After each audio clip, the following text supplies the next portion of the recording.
Sime. Dahil na-stress ako, kumain ako dito sa Big J. Siyempre, sa Broso.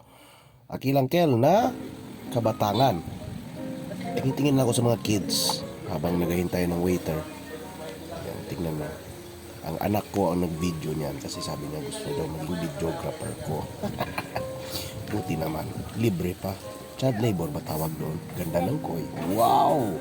At ito lang ang in-order ko. Ang aking paboritong crispy pata. Yan lang kasi hindi namin yan maubos ng mga anak ko. Actually, maubos naman namin. Nandyan ako eh.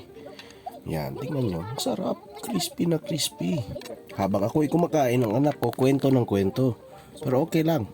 Nagkikinig naman ako kahit kwento siya ng kwento. Ngayon ako eh, kaya ko mag-multitask, kain, kwento, kinig. Buti na lang di ako, nabubulunan. Sa sobrang paborito ko to, kung may aso man kami, siguradong kakagatin ako nun. Kasi wala talagang matitira sa kanya, buto na lang paglalaroan niya. Parang yung paglaro niya sa'yo. Ouch. Alam niyo bakit gusto ko ng crispy pata?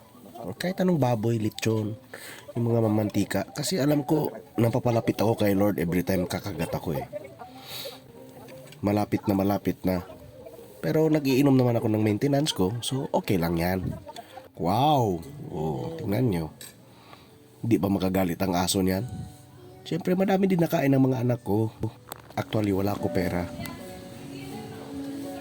Now we're done eating.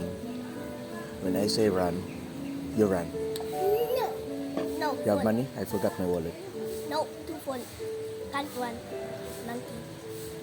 One. And if they catch you, just wash the plates. After ko na prank yung dalawa, natulog na ako. At nilapitan ng ako ng waiter. Sir! Magugas na po kayo ng plato, sir!